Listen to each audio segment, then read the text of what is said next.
quê? Eu não me canso de perguntar. Vinícius tem 2 pais. É preciso que a ele seja assegurado o direito de ser quem ele é. Ele precisa existir, inclusive como estudante. Criar modelos de famílias definidos só leva as crianças a um sofrimento profundo na tentativa de se entenderem da forma como não são. A minha mãe morreu, né? A primeira coisa dele era a morte, né? Se ela não existia, é porque ela tinha morrido. A minha mãe morreu. E eu não, sua mãe não morreu, né? Sua mãe não pôde lhe criar, ela tinha uma situação financeira que não podia lhe criar, então ela quis que você tivesse uma pessoa que lhe amasse muito e que tivesse condições de lhe criar. Então, ele guardava aquilo, mas acho que não digeria bem aquela coisa, né? E de vez em quando ele fazia...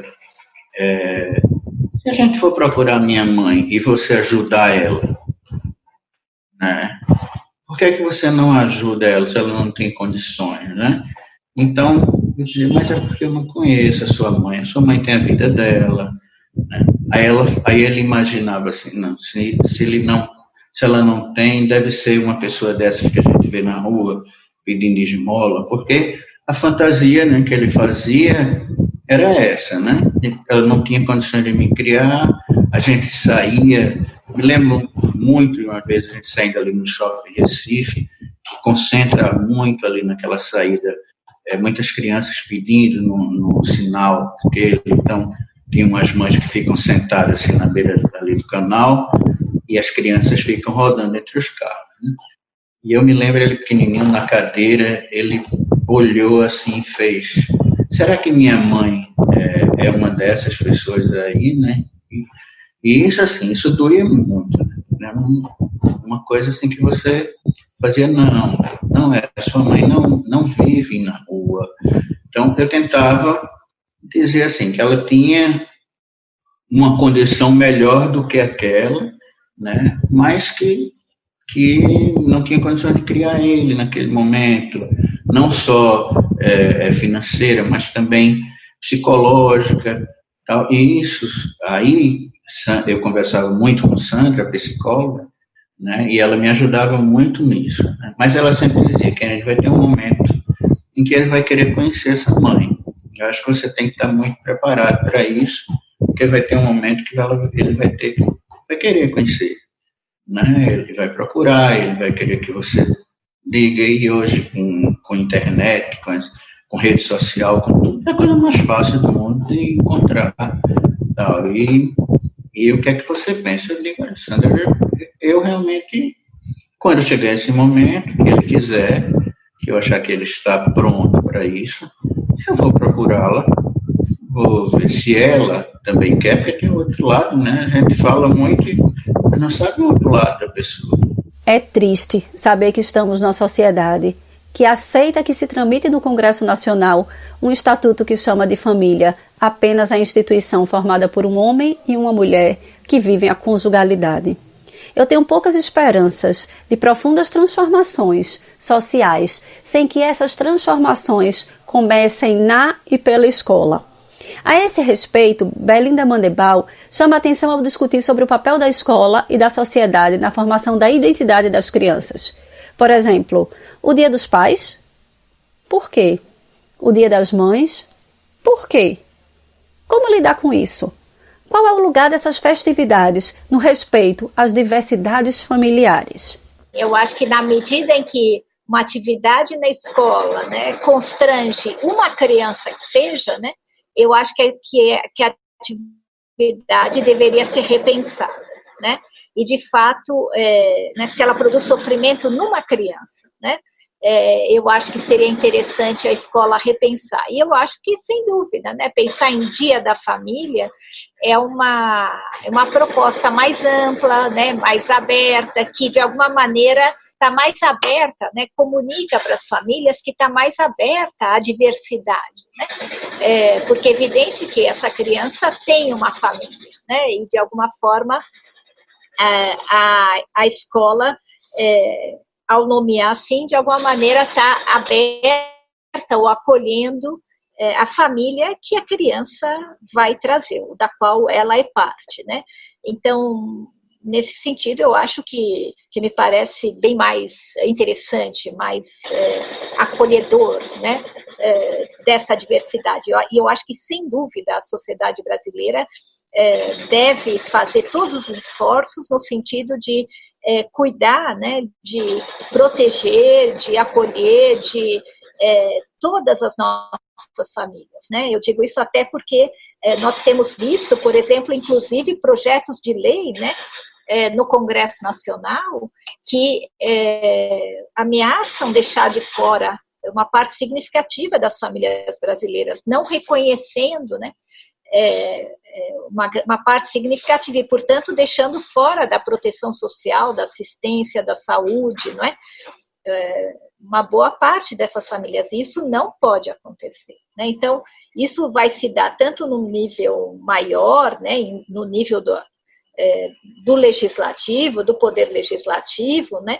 Eu acho que no poder judiciário nós tivemos, no século XXI, mudanças importantes, Código das Leis referentes à família, né? E que foram todas no sentido de promover uma maior igualdade. Eu reconheço micro-social, no sentido de cada uma das instituições, a escola, a igreja, os clubes, enfim. Eu acho que esse debate precisa ser feito e no sentido de contemplar todos os brasileiros, né, na sua diversidade, né? Não. No Brasil, parece que não tem mãe. Embora tenha o privilégio de ter 2 pais, não é possível para muitos olhares ainda limitados diante da grandeza que é ter uma família. Há mulheres, como nos disse Kennedy, que não podem exercer a maternidade. Outras decidem não querer. Isso ocorre com os pais também. A grande questão é que, sem opção de escolha, quando os homens abrem mão da paternidade, deixam mulheres sozinhas com essa tarefa, acreditando que elas tiveram o filho e, portanto, precisam se virar. Tem sido comum ouvir um pai dizer a uma mãe, em um momento qualquer de birra ou de confusão infantil, vá lá e pegue seu filho. A maternidade solo, inclusive na conjugalidade. Essa maternidade, ela é muito desafiadora para tantas mulheres. E por que ela não causa indignação aos filhos de mãe solo? Eles podem, sim, ter carteira de estudante. Por quê? Porque apenas a dupla paternidade, que há a coexistência de 2 pais numa relação de amor profunda, precisa ser vista assim, como se fosse diferente. A maternidade solo é muito desafiadora, já que ter que educar, amar e cuidar sozinha integralmente de uma ou mais crianças, porque alguém achou que essa tarefa não lhe cabia, pode ser bastante desafiador, como nos relata a Micaele.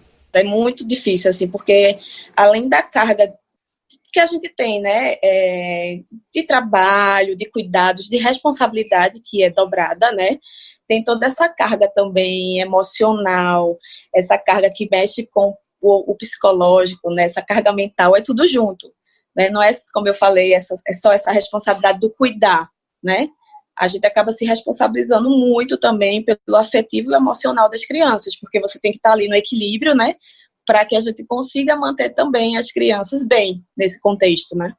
Kennedy tem Carlos com quem dividir. Micaele precisa assumir tudo só. Estas 2 famílias têm em comum o fato de haverem crianças irresponsáveis que, da forma como são, vivem em família, desafiando os grandes obstáculos, mas cheias de afeto, de troca e de partilha. Este é o mesmo cenário vivido também por Juliana e Gustavo, assim como por Ana e Paulo, que já nos levaram a pensar em suas famílias aqui nesse episódio, cada uma do seu jeitinho, cheia de amor e num formato próprio. Mas foi Kennedy, mais uma vez, que nos chamou a atenção sobre a importância de se ter com quem contar.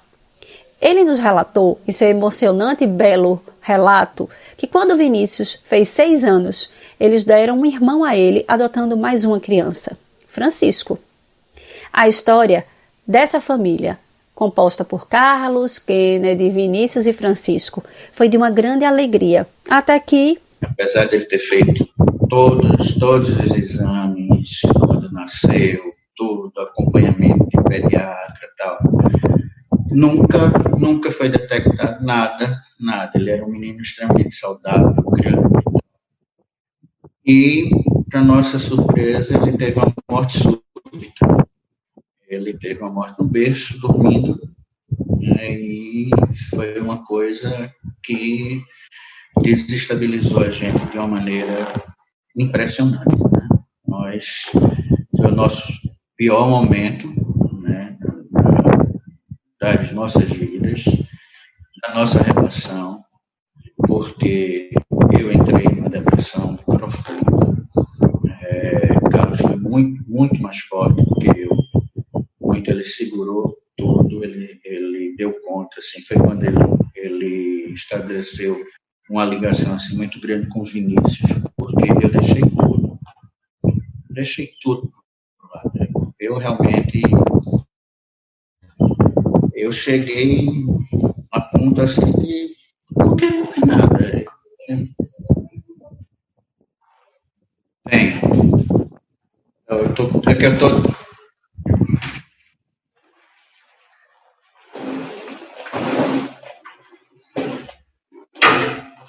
pronto, fechei a janela.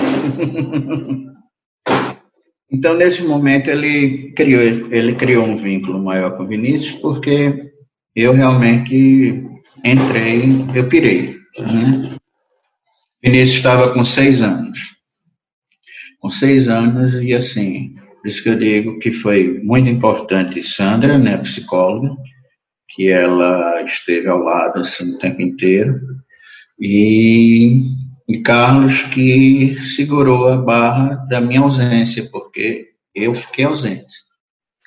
Eu fiquei ausente de tudo, de trabalho, de tudo. Entrei numa depressão profunda mesmo. Aí, a ponto assim de eu me lembro bem nesse dia, né, quando eu disse, se eu der mais um passo à frente, nessa dor, nessa depressão, eu não vou conseguir voltar. E aí foi quando veio, pensei em Vinícius, eu disse, tem ele, tem Vinícius, eu tenho uma obrigação de voltar, de continuar, porque eu tenho essa responsabilidade com ele, e o amor também é muito grande, né, com Vinícius e com Carlos, com a família, e eu voltei. Né? Eu voltei aos poucos, a gente foi novamente retomando a casa. A casa era uma tristeza só, mas a gente foi retomando o nosso dia a dia, nossa rotina, né? E aí começamos a viajar para tentar, né, mudar um pouquinho os ares e tal, e isso tudo ajudou, né? Mas até hoje, assim, é uma dor sem fim, né? É uma coisa impressionante. Perder um filho é a pior coisa do mundo, né? A pior sensação do mundo. E nós vivemos isso, né, com Francisco, né? Então,